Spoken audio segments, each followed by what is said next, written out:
చెప్పండి స్వామి, ఇంత జనం ఎందుకోసం వస్తున్నారు మీ దగ్గరికి ఇక్కడికి? ప్రియాది ప్రియమైనటువంటి ఆత్మ బంధువులకు తెలంగాణ, ఆంధ్రప్రదేశ్, కర్ణాటక, మహారాష్ట్ర ప్రజలందరికీ ఆ శివుని దివ్య ఆశీస్సులు అందించాలని ఈరోజు వసంత పంచమి రోజు తెలుసు కదా, ప్రతి ఒక్కరికి వసంత పంచమి యొక్క దివ్య ఆశీస్సులు అందిస్తున్నాను. ఈరోజు మహా శుభదినం. ఇక్కడికి జనము తండోపతండాలుగా ఎందుకు వస్తున్నారని విలేకరులు అడుగుతున్నారు మమ్మల్ని. ఆ ప్రశ్నకు జవాబు చెప్తున్నాను. అవును గురుజీ. వైద్యో నారాయణం, వైద్యుడు నారాయణమూర్తితో సమానం. డాక్టర్ అయినా, ఒక గురువు అయినా, కాశీ విశ్వనాథ యొక్క లింగం ప్రతిష్ఠించంగాని నా ఎంబడి సర్వ రోగాలు పోవటానికి చూపించినటువంటి వైద్యనాథుడు నాకు దర్శనమిచ్చి ఈ వైద్యం అనేది అందరికి అందించురా అని మాతా మాణిక్యేశ్వరి మా అమ్మగారు అందించి అందరికీ ఆ రోగాలు బాగా అవుతున్నాయి అంటున్నారు వాళ్ళు. అమ్మ కృప వల్ల ఆ వైద్యనాథుడు నా ఎంబడి ఉండడం వల్ల, వైద్య నారాయణ కదా, అందుకు వైద్యం గురించి మాత్రమే వస్తున్నారు. అన్నిటికంటే మనిషికి ముఖ్యమైనది ప్రాణం, వాయువే కదా. ఇది బ్రహ్మ నిర్మితమైన కూటమి. ఇది ఇరిగిపోతే ఇంకేమైనా అవ్వాలి ఉంటుందా? ఏముండదన్నమాట. అన్నిటికంటే గొప్పనైంది మనిషికి ప్రాణం అన్నమాట. ఇక ఏ దానికి మనిషి భయపడాడు. ప్రాణము పోతుంది, ఏమవుతుంది అంటే రోగం వచ్చిందంటే భయం సులువు అవుతుంది అతనికి కదా. అసలు ఏ రోగం కూడా మనిషిని చంపదు. బాగా గుర్తుపెట్టుకోండి.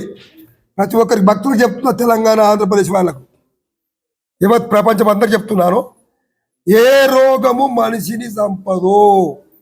మనిషిని దగ్గరికి వచ్చి కౌగలించుకొని వదిలిపెట్టి వెళ్ళిపోతుంది ఏ రోగమైనా. ఆ రోగం వచ్చినప్పుడు భయం అనేది నిలోపడి వస్తే భయం చంపేస్తుంది మనిషిని. రోగం మాత్రం చంపేది కాదు, భయం మాత్రం మనిషిని చంపుతుంది అన్నమాట. ఎప్పుడు మనుషులు అలజాడి రోగం వచ్చినప్పుడు నాకేమవుతుందో, బ్రతుకుతానా, ఏమవుతుంది ఆలోచన ఎప్పుడైతే బ్రెయిన్లో కదిలిందో అప్పుడు హార్ట్ శబ్దం కొట్టుకోవడం, పెరుగుదల అవుతుంది అనమాట. భయం, దానివల్లనే రోగం పెరిగి ఆట అయిపోవడం, తర్వాత ప్రాణం పోవడం జరుగుతుంది. కనుక మెయిన్ రోగాల గురించి నేను క్యాన్సర్ యొక్క స్పెషలిస్టును. బాగా గుర్తుంచుకోండి. కరోనా సమయంలో కూడా నాతో లాక్డౌన్ లేదు. ఇక్కడ ప్రపంచం దేశం అంతా లాక్డౌన్ పడ్డది. క్యాన్సర్ యొక్క స్పెషలిస్ట్ అంటే క్యాన్సర్ జబ్బుకు మరణము లేదు అని తెలియజేసిన వాడిని నేను. అది ఏమిట్లా, మన భారతదేశంలో సనాతన కాలం నుంచి, సనాతన ధర్మం మనది, హిందూ ధర్మం అనేది సనాతనం. ఈ సనాతన కాలం నుంచి కూడా వస్తున్నది ఏంది? ఋషి వైద్యం. ఋషి వైద్యం. ఈ ఆంగ్లేయుల మందులు ఎప్పుడు వచ్చినాయి? స్వతంత్రం కంటే మొదల నుంచి ఆంగ్లేయులు దేశానికి వచ్చినాక వాళ్ళ గురించి తీసుకొని వచ్చిన ఆ మందులను వాళ్ళతో పాటు మనకు వదిలిపెట్టేసిపోయారు అంతే. ఇక్కడ భారతదేశంలో ఆయుర్వేదం ముఖ్యమైనటువంటి పూర్వం నుంచి కూడా. వాయురు అంటే వాయువు అంటే జీవి, వేదం అంటే కాపాడేది. వాయువు అంటే జీవి, వేదం ఆయుర్వేదం అయింది. జీవిని కాపాడే వేదం ఇక్కడ ఉన్నది అని కాపాడుకోవడానికి ఇంతమంది తండోపతండాలుగా వస్తున్నారు అన్నమాట ఇక్కడికి. అందుకు ఎందుకు వస్తున్నారు ప్రజలను కూడా విచారించుకోవాలి. ఇక్కడ ఉన్నారు కదా, క్యాన్సర్ గురించి ముఖ్యమైనటువంటిది ఇక్కడ.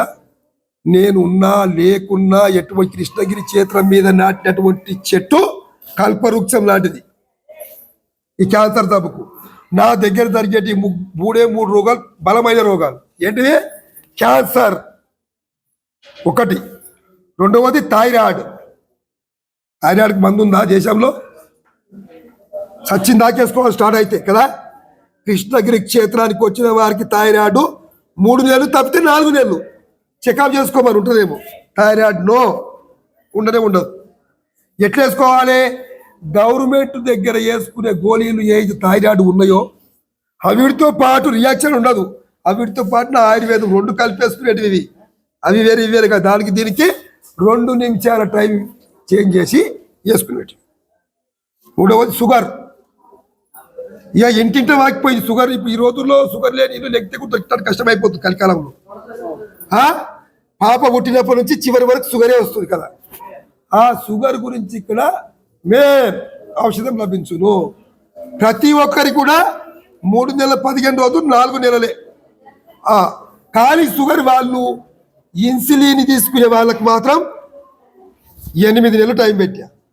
8 నెలలు ఇన్సులిన్ వాళ్ళకి మాత్రం.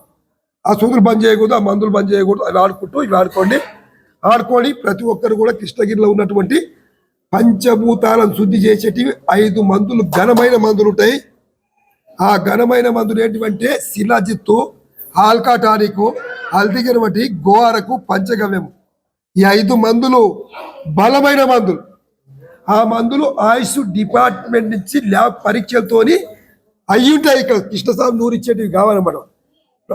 అన్ని సంస్థ ప్రభుత్వం గుర్తించి ఇచ్చినటువంటి ఔషధాలు ల్యాబ్ నుంచి. కాబట్టి ఇంత జనం తండోపతండాలు వస్తున్నారు. కాబట్టి అందరికీ అందేలేని మందులు అందేలేను కదా. గంగిగోవు పాలు గంటెడైతే మరి మంచి పాలు కొన్ని దొరుకుతాయి. ఆ కడివడేమి కరువు పాలు అన్నట్టు ఈ కుప్పలు అందిస్తాను అందరికీ నేను. అవి చేతులతో తయారు చేసే ఔషధాలు ఉంటాయి. ఒక వారం వరకు తయారు చేస్తే మీకు 200-300 మంది తయారు చేస్తారు. ఇక్కడ ఎంతో మంది, వేలాది మంది వస్తున్నారు. కాబట్టి ప్రతి ఒక్కరికి భక్తులందరికీ తెలియజేసేది ఏదనగా షుగర్, థైరాయిడ్, బీపీ కూడా అంగను, బీపీ, క్యాన్సర్ కూడా అంగను.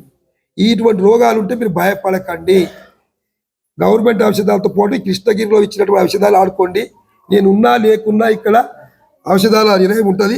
అందరు ఆడుకోండి, అందరు బాగా చేసుకోండి కంప్లీట్గా. జై భారత్ మాతకు జై, జై గోమాతకి జై, జై జననీ మాతకు జై, జై గంగా మాతకు జై. కనుక అందరికి తెలియజేస్తున్నారు. అందరికి నమస్కారం.